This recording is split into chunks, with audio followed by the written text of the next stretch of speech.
Welcome to the Wolf Connection podcast. I'm your host, John Kalfa. Let's talk about some wolves.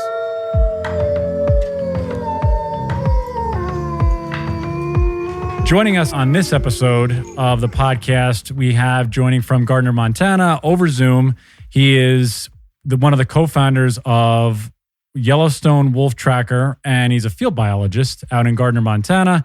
Used to work for the Yellowstone Wolf Project, Nathan Varley. Nathan, awesome to have you with us. How's everything going up there in Gardner on this Christmas Eve? Everything is wonderful. Yeah, very peaceful, very serene, quiet time here.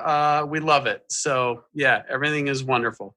That's awesome. Do any of the packs migrate their way up to where you are, or do you typically see them when you go back towards the park?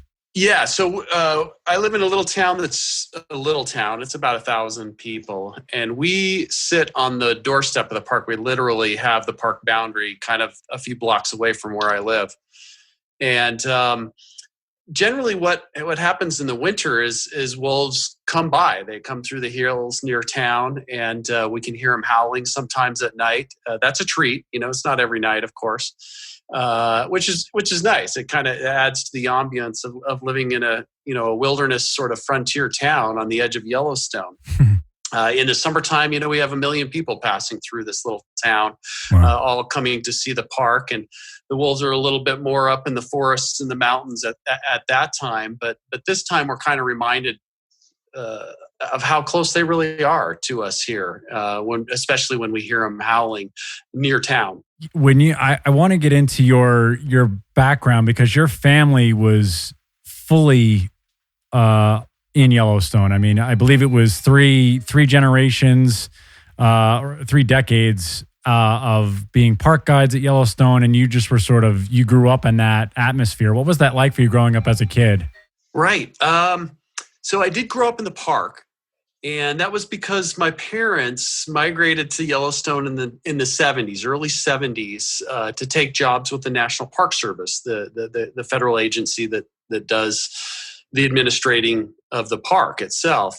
And so I was one of the lucky few people that got to grow up in the park. A little different for sure, but a lot of it was very similar to, I think, however other people got to grow up. I went to school and experienced a lot of the same things, but Yellowstone is home. It's what I know the best, and as you describe, my family has been here for decades now, and we just love it. It's like deep roots sunk into the earth of Yellowstone, and as much as we love other parts of the world, and there are many fantastic places to go and visit, we'll always come home to Yellowstone.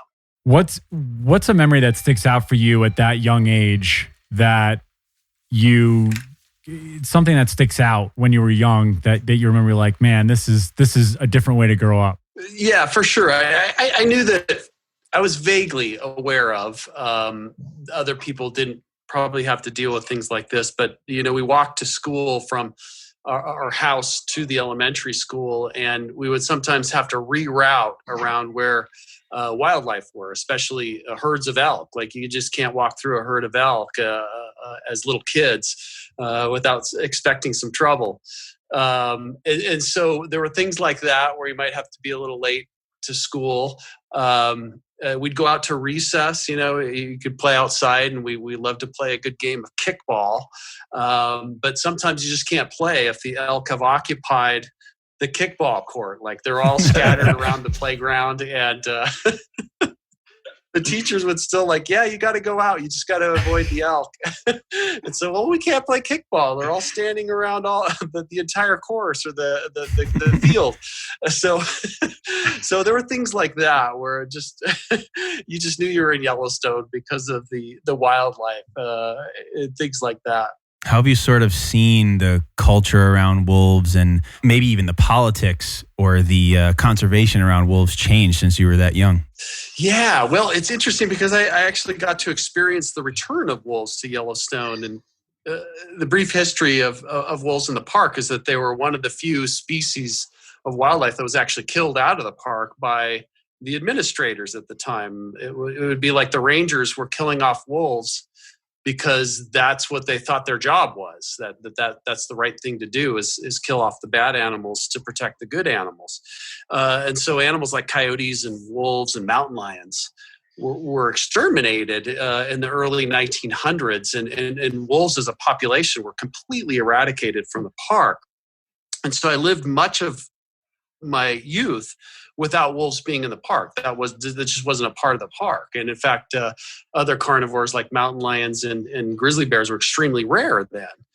And what I've gotten to see in my lifetime is the return of those animals, like the recovery of all of those populations, and particularly within the last 2 or 3 decades, which has been marvelous. And probably the biggest part of that is the reintroduction of wolves to Yellowstone in the mid-90s was something that I kind of followed in the 80s as a possibility, frankly, as a possibility that I didn't think would actually happen because of political pressure, and the powers that be were just not going to allow this controversial predator to be brought back to even places like Yellowstone where there was public support for it.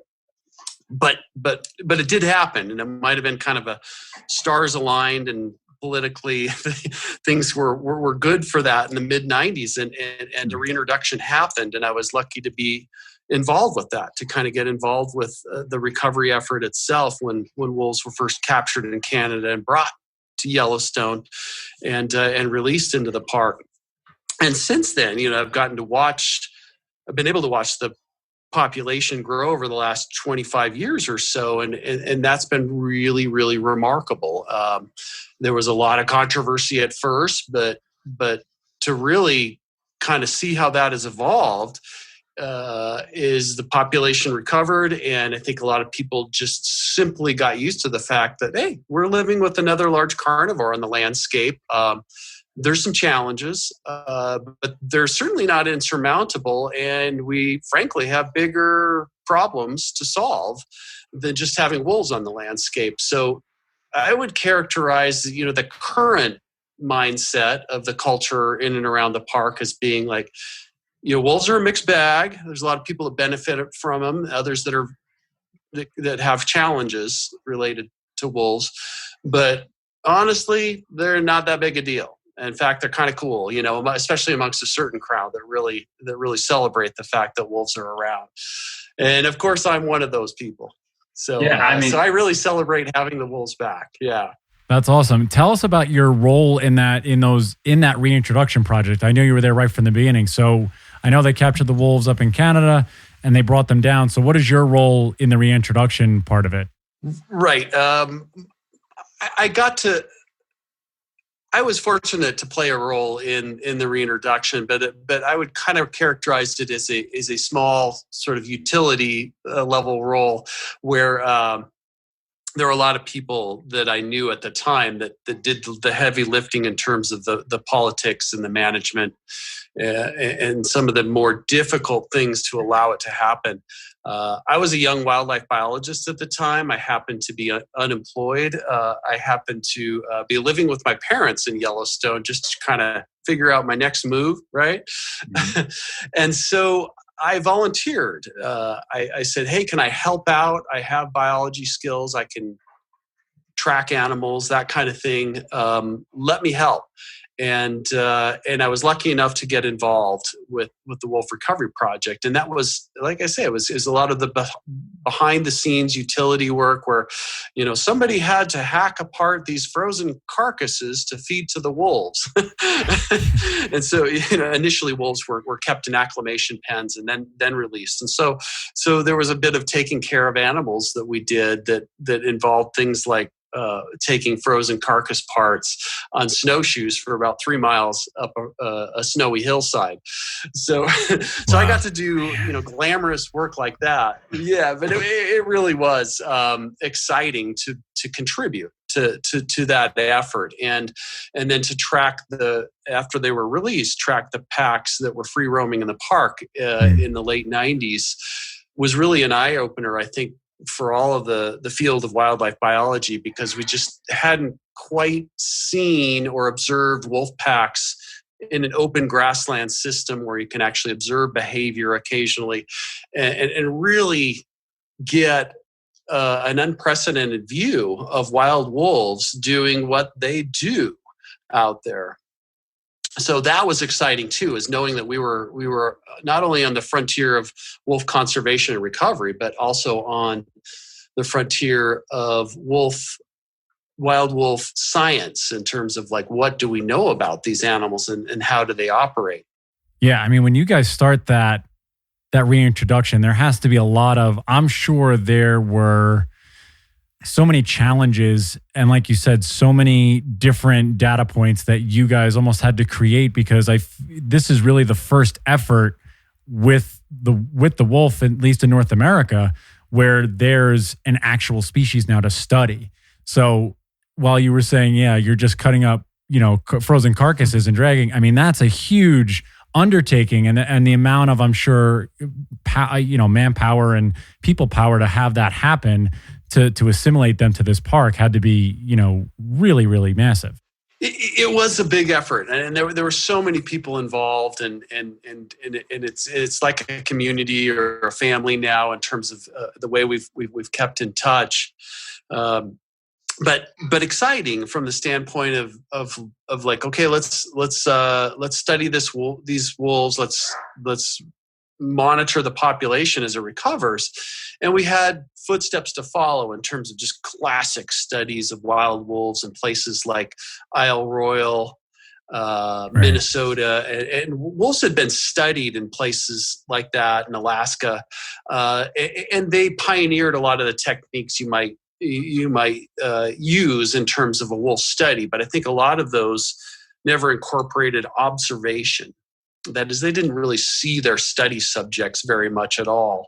And here we were releasing wolves, and they were running free in the park, and we were actually watching them. We were watching them interact with each other, so learning about their social dynamics.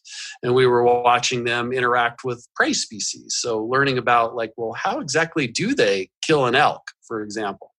And so we knew pretty early on that what we were seeing was rare, was exciting. And so that really sped up the adaptation to like, how are we going to study these guys? And it took a much bigger emphasis on observation and actually, I should say a combination. We really kind of kept a lot of the same techniques that those older studies that are very good studies did, but also combined that with our ability to observe the animals in action.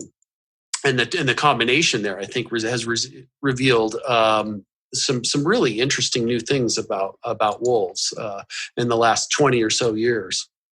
Do you remember anything that was particularly surprising, that concepts that people were just starting to learn about that were, unusual? Yeah, I think I think some of the main scientific findings about Yellowstone that really, to me, characterize, like, well, what do we know that's different? And it's this idea that in a protected area where humans don't have the largest effect on the mortality of the wolf population, then we see a self-sustaining, self-regulating wolf pack dynamic where the competition, the competitiveness of different wolf packs dictate the mortality levels in the population, so that if there are a lot of wolves around, they're more likely to kill one another. And the fewer wolves that are around, the less likely that is to happen. So they're, in a sense, regulating their own numbers on the landscape. And we kind of got to view that in terms of these interactions between packs, and how very dramatic and sometimes very violent sometimes, where wolves would kill other wolves. And we're actually seeing how that happens, how it is that, oh, wow, wolves will keep their own numbers in checks, because the more often these packs bump into each other, the more often we're likely to see them kill one another. And that's very significant. And it was theorized that was the case with wild wolf populations where there wasn't a lot of human-caused mortality. But seeing in Yellowstone really has cemented the idea that wolf populations are self-regulating. And we really don't have to worry about them in a sense like overpopulating in an ecological sense. I mean, there may be too many wolves to have around for humans, but in terms of the prey and the landscape community, they're fine. They're gonna keep their own numbers balanced with what's out there, with what's available to them in terms of resources. So when you reintroduced them into the park, because you also studied elk populations and I think a little bit of bison. So what were some of the things, first go into initially the elk population, and I know it was really just overpopulated. And then once the wolf population started to rise a little bit and started to change the dynamics of the elk, what were some of the effects that you saw with that initially and what you see now 25 years later?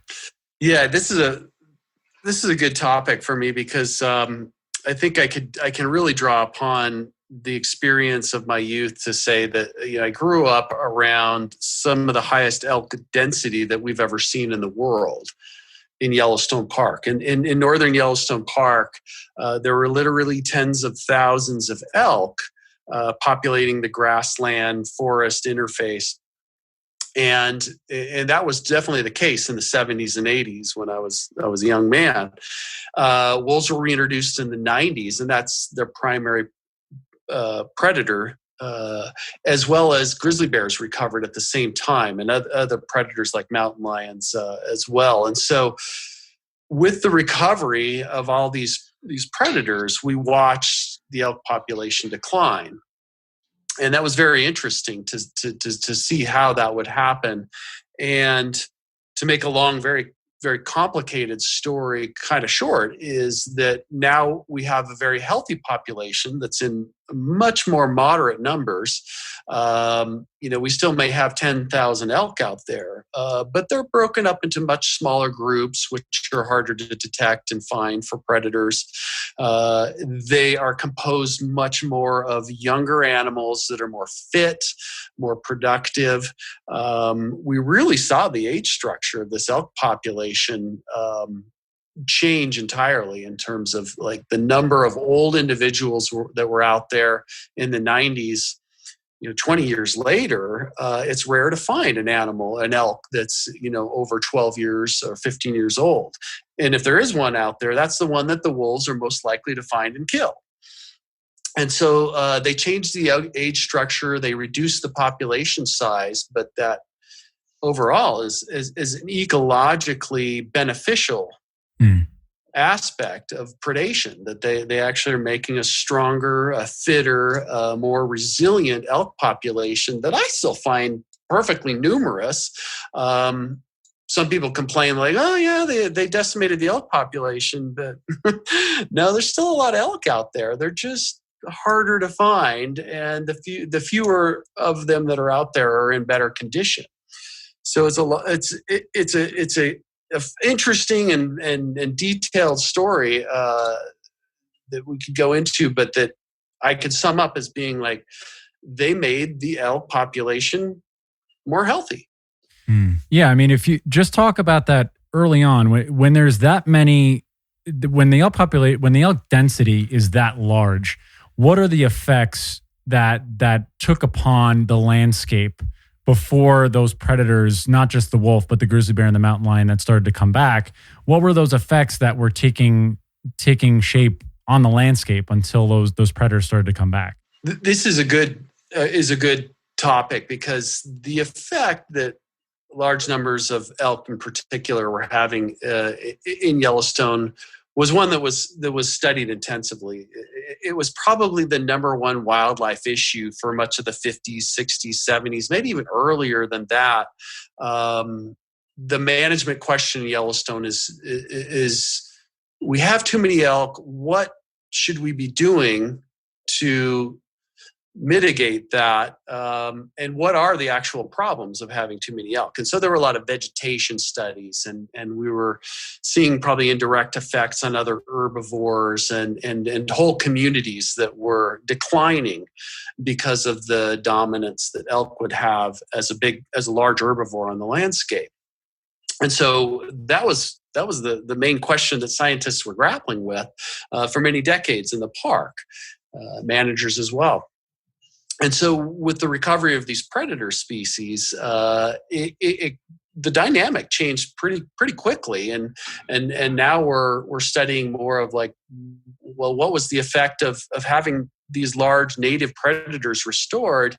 And the answer we're getting comes back to this idea that if you remove the dominance of this large herbivore, it allows more resources for other species to benefit. And we see a more moderate abundance of a wider variety of species.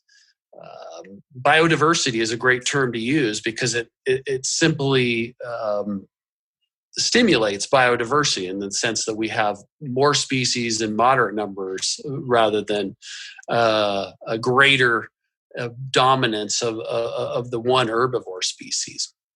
So wolves have come in and mediated the relationship between elk and all these other community members to the point where we kind of feel like there's more of an ecological balance going on out there. A very dynamic balance. It doesn't mean that things don't change. They're changing all the time. It's just relative to the past, we're seeing much more moderate numbers of all species rather than a few that are very, very dominant. And that's how I would characterize it. And then it sounds like smaller groups spread out over larger areas might be less harsh on each landscape or small ecosystems. Yes, absolutely, and that's just one of the adaptations that elk have done to lower their probability of predation and take advantage of the available resources. And so we used to see herds of thousands of elk, and it was impressive. And I can see why people have some nostalgic feeling around the ideas. I used to come to Yellowstone, see thousands of elk, and that is impressive. But we don't see that anymore. We see, groups of a dozen or 2 dozen or something like that, and they're moving around a lot.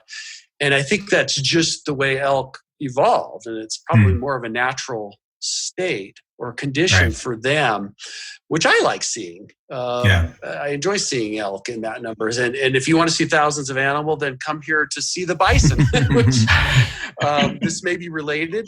We don't know. It may not be. But with the reduction of elk, at the same time, we've seen an increase in the bison numbers. And also, more recently, it appears that wolves are taking bison as prey more often than they used to, which is exciting for us to see too.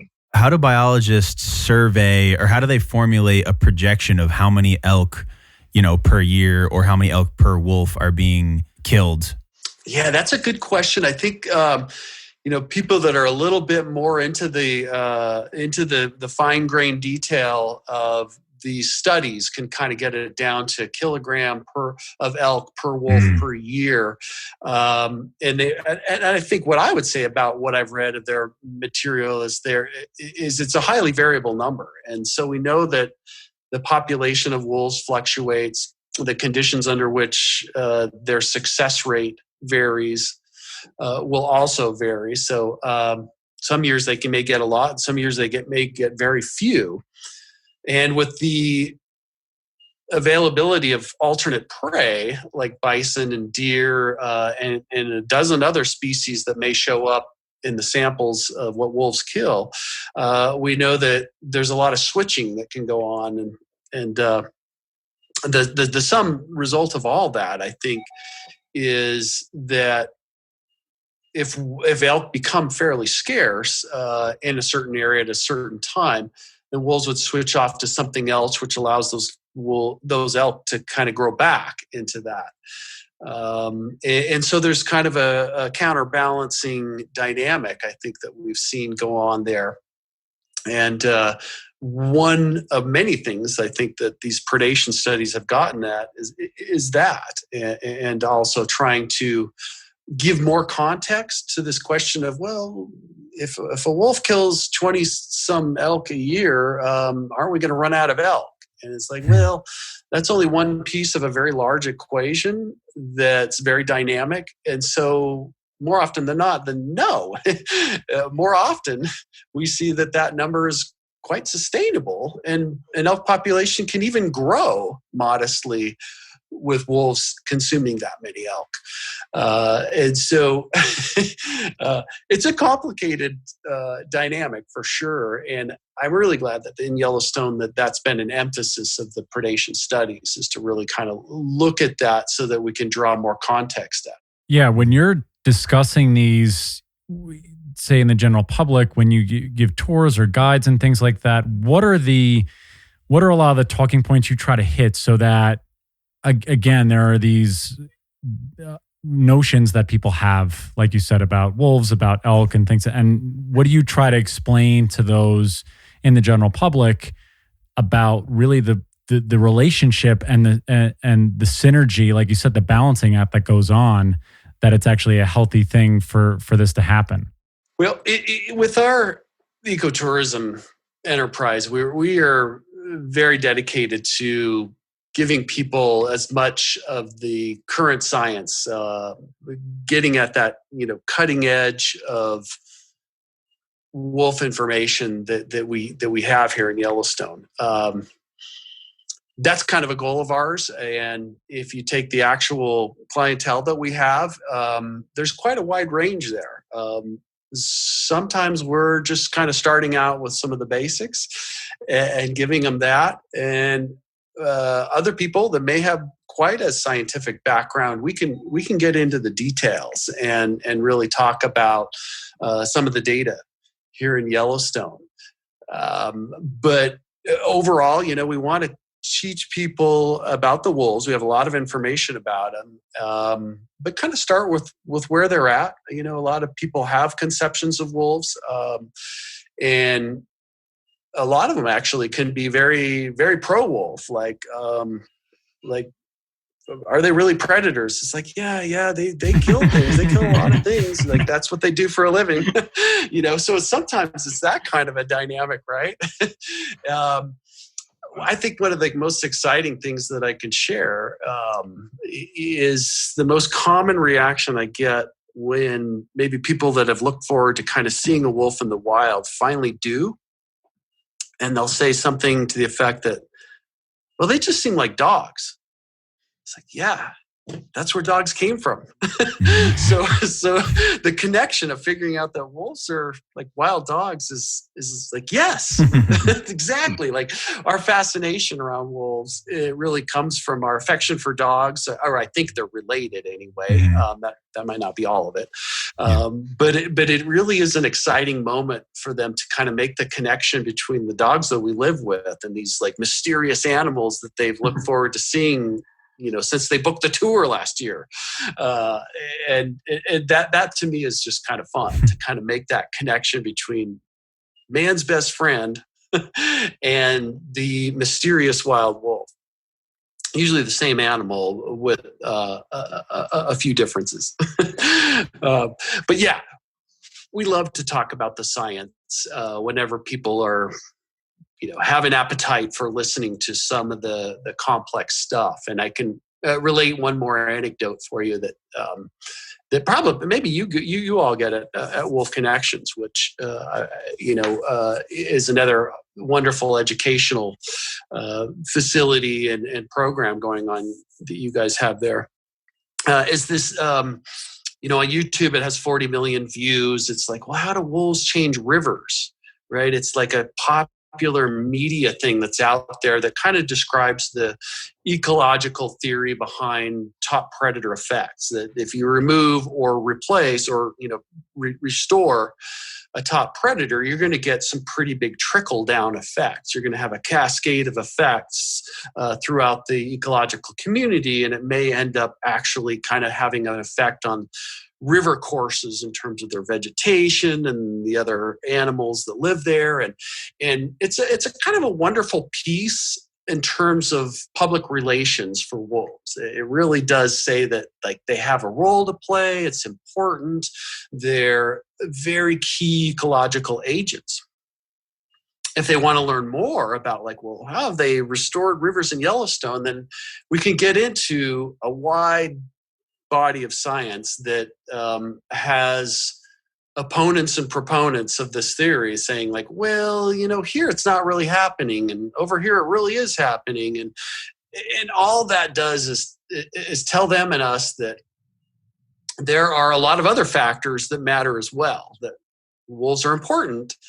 They're not the only factor that's important. We're dealing with a very dynamic ecosystem where other factors like climate change have a huge effect on how rivers run, and other wildlife species, beavers, other vegetation dynamics. So there's a lot going on out there. And when you get into splitting hairs around this video, then people become like, wow, it's really very complicated, isn't it? It's like, yes. And that's the only thing that the video doesn't tell you, is that it's super complicated. It's really hard to predict any one particular situation that might occur out there. And that's true about Yellowstone, is that there's places that I can show people like, this has changed dramatically in the last 25 years. Look at all the vegetation and the songbirds and the beaver dams. Another place just downriver a couple miles is like, this hasn't changed at all. This is really kind of stuck in this other state. And wolves aren't really having a big effect on that, but that's because other factors are important here too. So to them, I think it's a great ecological lesson to bring up the video and then kind of have these different places to see and realize that like, oh, wow, yeah, there's a lot that goes on in ecology and in the environment. Yeah, there's such a big discussion. Yeah, no, you're right. There's such a big discussion. And Stephen was mentioning before when you were responding, just beavers, because we had a big group of individuals that came through, and they were asking me about wolves, if they're one of the most important, I guess, in that, because he was studying biology and ecology. And I said, really? I said, beavers are another one. I said, people don't understand the effect that, yes, the wolves being reintroduced is huge, but the beavers were also the ones that are, I'm sure, forming those rivers and changing those things around. Yeah. Right? And I mean, from a predator perspective, like when you're conveying, the natural order of things, it seems in some way more clear to explain it through the eyes of a predator than maybe it would be to reverse engineer it from the eyes of a beaver. So I still appreciate I still appreciate the wolves change rivers concept, but definitely it's important, I think, for anyone to get to that place where they're like, wolves change rivers, but the complexity of nature and all of these critters on the landscape is a spider web that we'll never be able to untangle completely because it's so nuanced and so niche. It's unbelievable. Absolutely. I couldn't agree more. Yeah, it's such a great. So when you're talking with everyone, because you said how did you intertwine this prey and predator species for yourself? Because to be able to study wolves and elk almost simultaneously, and then I feel like certain individuals or biologists, they stick with a certain path, that they stay carnivore maybe, or they stick herbivore, or whatever it is. How are you able to balance this predator prey study for yourself, and how does that work for you? Yeah, this is great because a lot of personal history here is. I'd done some fun studies early on in my life in Yellowstone, and maybe where I didn't get to see the study subject very often. I'll give the example of a coyote study I worked on where it was kind of hard to find these guys sometimes. And so a lot of it was left to the imagination. Let's put it that way. Other studies that I had later on, I studied guanacos in South America, where we walked out to the study subject and I watched their behavior all day long. They weren't hard to find and they weren't hard to stick with. Similarly, I studied moose in Alaska. It was a little bit similar. Sometimes you'd have to work harder to find them, in the swamp. But once you did, they didn't care if you were there, and you got to watch them chew on willows and look for predators all day and collect data. And so I kind of came to the point where I was like, I'd rather have a study subject that I get to interact with more directly. Not that I'm interacting with it, but I'm observing it more readily than these super rare occurrences that some people have to be resolved with in terms of studying their subject. They're just not going to see them. A lot of my friends here that study mountain lions, it's like, we're just now getting to the point where some of our trail cams are picking up pictures of these animals. And it's like, wow, that's so exciting. But they're doing great studies because they're kind of getting at their questions in a different way without having to observe them. And so for me, ultimately getting to the point where I studied wolves and got to see them as this nuanced combination of both of those things, that they were occasionally an animal that you would get to see, but often most of your typical workday would be trying to find them. And so there was a good bit of both going on there, and I like that. And I particularly like the fact that once I got to see a wolf pack, that they have enough differences in their appearance that you could identify individuals pretty readily. And I like that a lot. And you probably have that with the wolves at Wolf Connections. Is just like, I can tell this animal. It doesn't matter where is that. I can recognize it. And if we mixed them all up, I still know who's who. Right. Which you couldn't necessarily do with elk that didn't have ear tags or a collar or something like that. Or coyotes even were a little tough to tell apart. And so I liked being able to identify individuals. That really kind of brought out a lot of the personality that was inherent in the study of these animals. Yeah. And so, if there was any bit of like, well, I've studied elk and I've studied wolves and wolves eat elk, it's like, no, that's all fine with me. That's all just this nature's way. And as a biologist and ecologist, I well-versed in that and super comfortable with it. Some of my guests have asked me like, well, who do you root for when the wolves are chasing the elk? And it's like, I don't know. It just kind of changes day to day. Sometimes I want them to get away, and other times I want the wolves to catch them. And so it just depends on who I think is the underdog at the time, right? So not a whole lot of emotional investment in the outcomes of those sorts of things. Just a deep fascination with the process itself.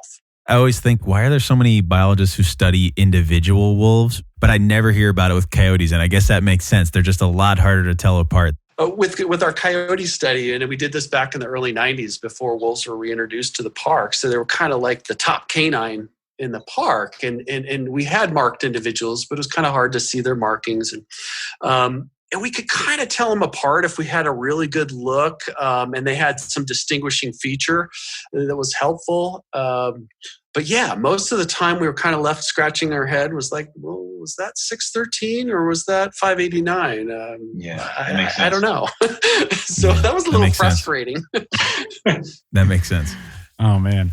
So when you transition then from the park and your elk work and things of that sort, and you start Wildside LLC, which is sort of adventure travel and tours and things like that, what was your inclination to go from studying to guiding?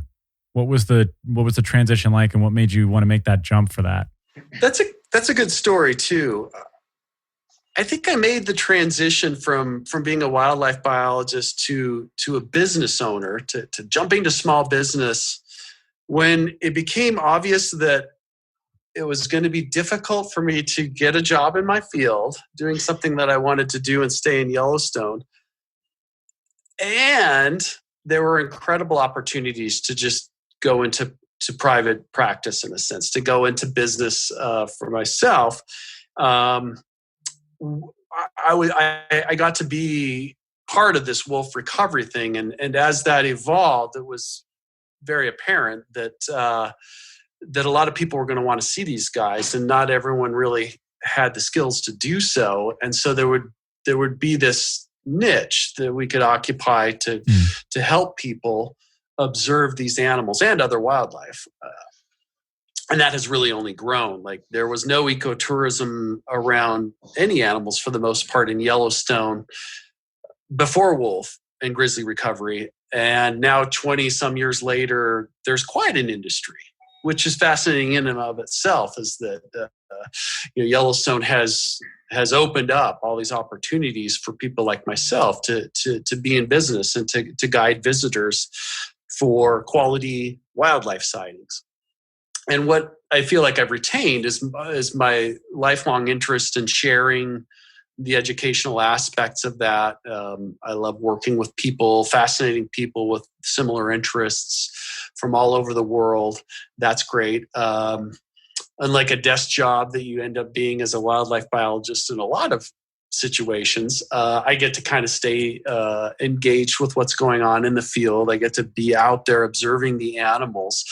And I'm not saying for any young wildlife biologists out there that you don't get that chance later on in your career, but I'll just put it this way, that a lot of my friends at my age do a lot of desk time, a lot of report writing and computer time, and spend time on the phone, and a little bit less in the field. And I saw that coming. And so that was one of the factors that motivated me to go into ecotourism and say, like, hey, I kind of want to stay engaged with people that are coming here with this interest. And I also want to stay in the field and be closer to the animals that really I'm so fascinated with. And so those two things have kind of gotten me to this point here where I'm at now. And as I look back at it, I've also kind of embrace the idea that, geez, I got to live the American dream of kind of starting your own business and letting it flourish and grow, and kind of being our own captains of our own ship. And, that's really fascinating too. A lot of my friends are in, academic positions or work for a big agency, and both of those are bureaucracy, with a capital B. Whereas I kind of, set my own schedule and do my own thing. And if I want time off, I take time off. And there's all kinds of great benefits to just, having your own small business, which is, I wouldn't trade it. I wouldn't go back and do anything differently at this point. I mean, so when you're starting this out, because I can see. By the way, Nathan's been smiling basically this entire time we've been talking, and it just I see the joy with where I feel like this path has taken you, and you've, like you said, you've lived this amazing life up to this point. I mean, there's still plenty more to do. What do you take from your experience early on when you just go through a typical tour that people come and they visit you, and what are the things that you try and have these individuals experience or these groups experience when they come to Wildside? Yeah. So basically my approach and that of our guides is to know that a lot of people are coming to Yellowstone and hiring us. They don't do this every day like us. It's so easy to be awestruck by the beauty of Yellowstone. You don't really have to be standing in front of wolves to even do that. And so let the magic of the park do its own work. Like, we're so lucky to be able to guide in a place it's going to do all the work for you. And so our job is just to kind of facilitate in that, try to kindle a little bit of curiosity that they may have. If they ask some questions, wow, great. That's, we want to tell you about that. Honestly, if there are people that aren't really interested in a whole lot of, more detailed information, then like, okay. Mm-hmm. Let's tell me what you are interested in. Sometimes people, let's just talk about their own life. But in a therapeutic them. And so for us, we try to impart a lot of information, but not at the expense of people like kind of tuning it out at some point. Like you really have to know your audience. And I think that's a quality of some of the best guides is like, well, who are they talking to? And what are those people trying to get out of this experience? Knowing that Yellowstone is going to deliver a captivating experience without you really trying to try all that hard, right? Mm-hmm. Yeah. So in a lot of ways, we kind of go into each day with a lot of confidence, knowing it's going to be a great day. And maybe to be a great day that's memorable for the guide too, we're going to work extra hard to try to find some animals that aren't easy to find. But hey, if that doesn't work out, it's still going to be a great day, right? So, so I feel like we kind of win each day we go out. And do maybe you can take it to a level where it's very emotional for people too. They not only learn a lot about their experience, but they connect with both you and with nature, and that's what we really go for, is that connection. That's awesome. And that's something that we, even in our place, when we have tours and we give people a tour of the facility, they see the wolves and the wolf dogs and they go on a short hike. It's amazing the immersion just in really a short amount of time where people can hit all different levels of either emotional, physical interactions and have these epiphanies of things that were yearning inside of them that you didn't realize until they came here to a specific place, connected with a certain wolf, and had that experience. And to see it in front as a tour, because I give tours as well here at Wolf Connection, and you're right, it's when you see that, it gives you like the butterflies and the goosebumps inside to see that happen for other people.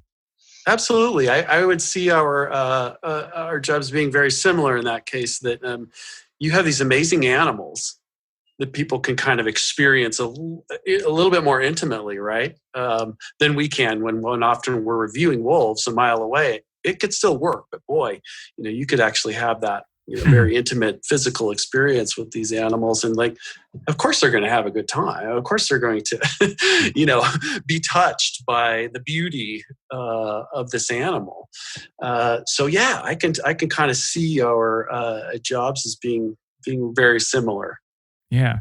What do you do when you're out what do the tour guides do to really keep this as natural as possible? I mean, everything you're saying sounds beautiful and amazing.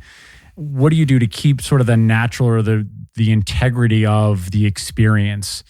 So it's there's not really much you can force out in nature, but what are some of the steps you guys take to not intrude as much as you possibly can on the natural beauty of it?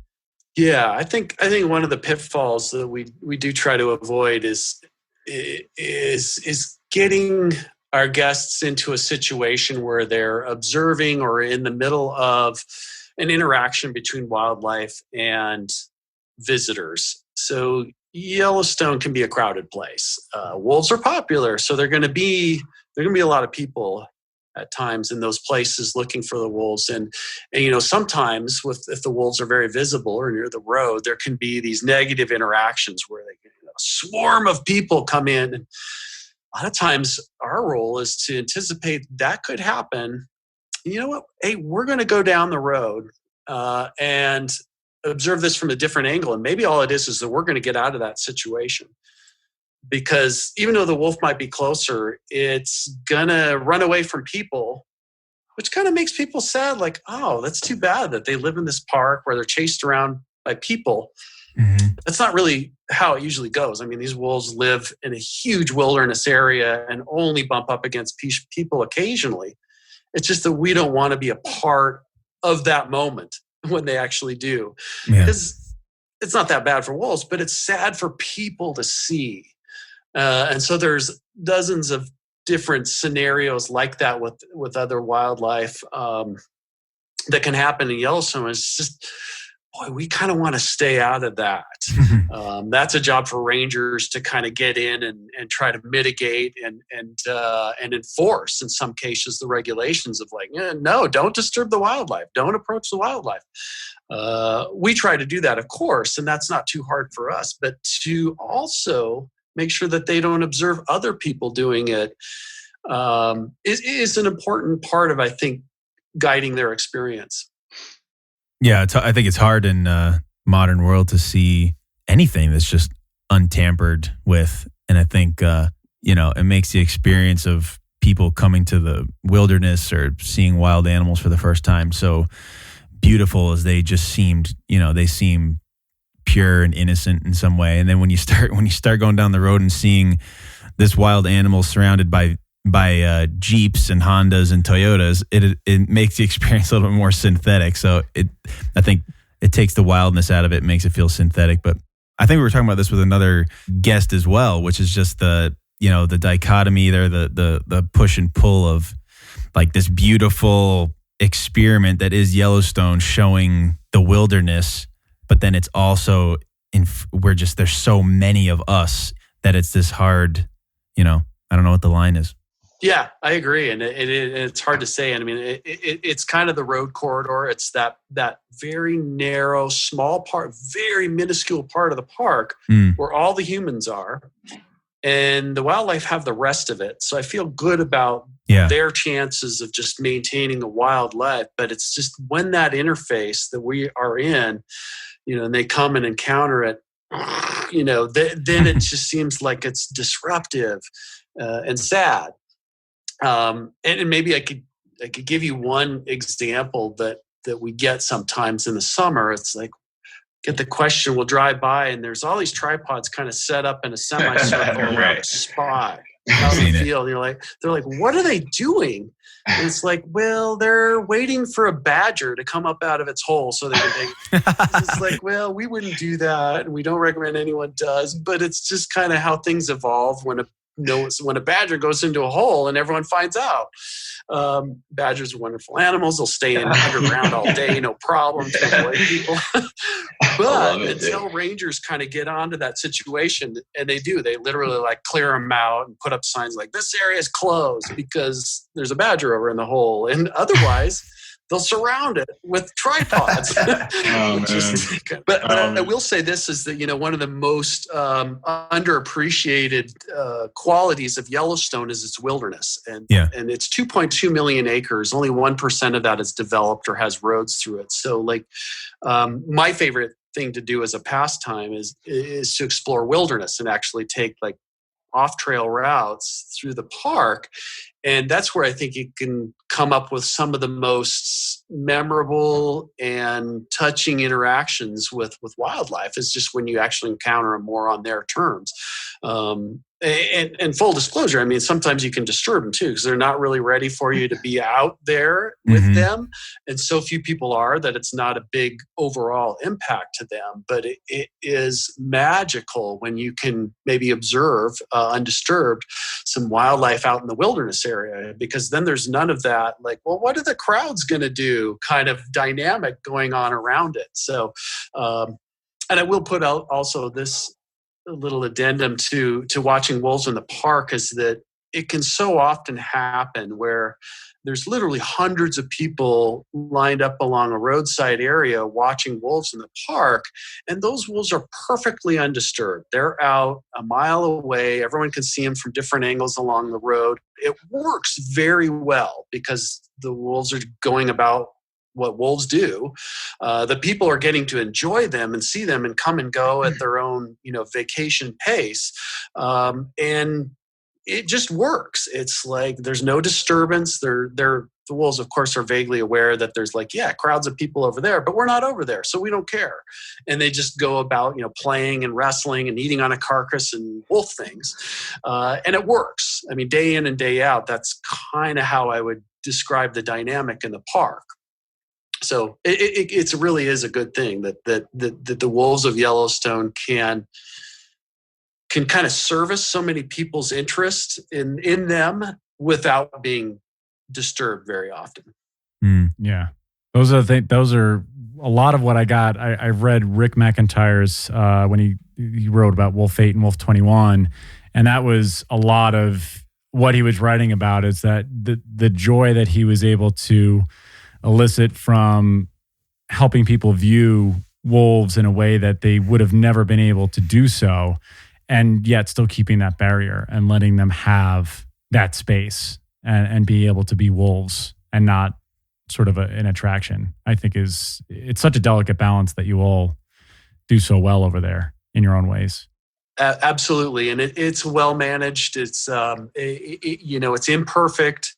Yes. But I think day in, day out, it kind of delivers an experience that many people will kind of latch onto and remember their whole lives, or even like, okay, I got to come back and do this again.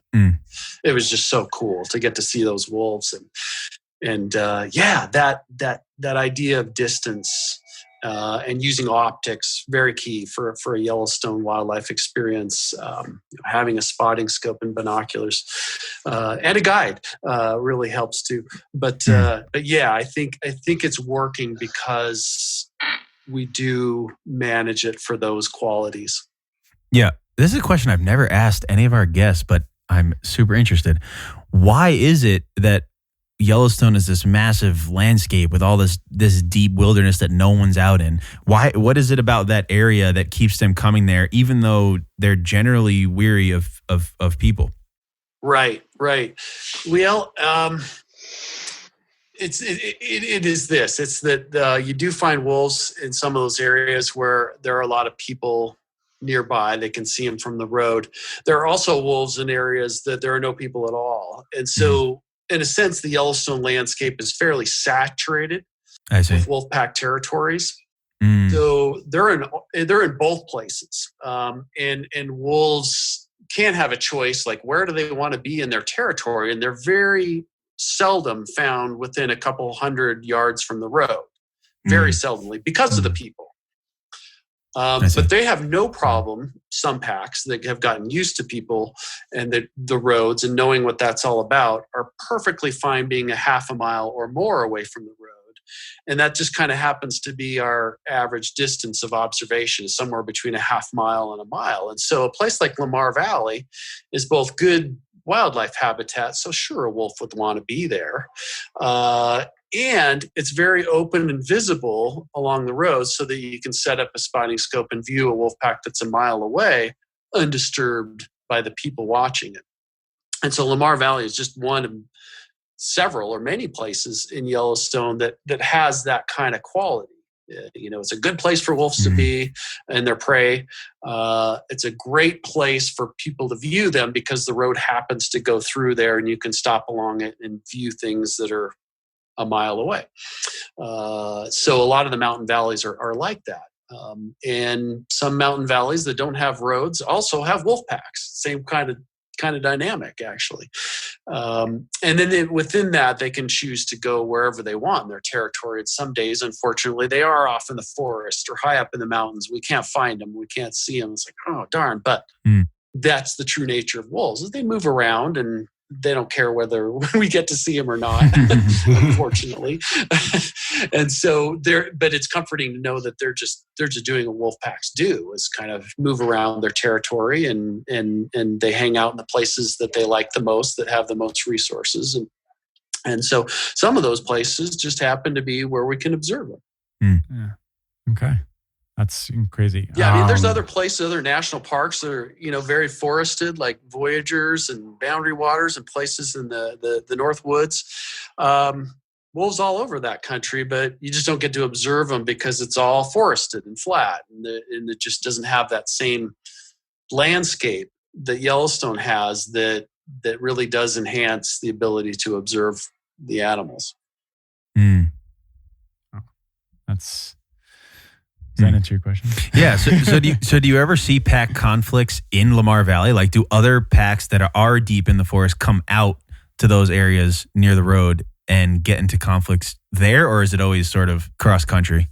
Yeah, I mean, they can happen anywhere in the park. I've seen some of the most dramatic clashes between wolf packs I've ever seen in my whole life in Lamar Valley. Wow. It just happens to be a place that, wolves want to go, and it's got some great travel routes and a lot of elk and bison habitat. And so they roam through there. And throughout the course of watching wolves through the years, I've seen some pretty amazing interactions between wolf packs, right there from the roadside in Lamar Valley or Slough Creek or Blacktail Plateau or Hayden Valley. There really is quite a number of places throughout the park where this works, where you can have one of those sightings. You never know. It could happen. That's crazy. Wild place. Yeah. I have one more question for you, Nathan, before we let you go. And I do want to promote Wildside and any social medias you got. When you hear the word wolf, what is something that comes to your mind?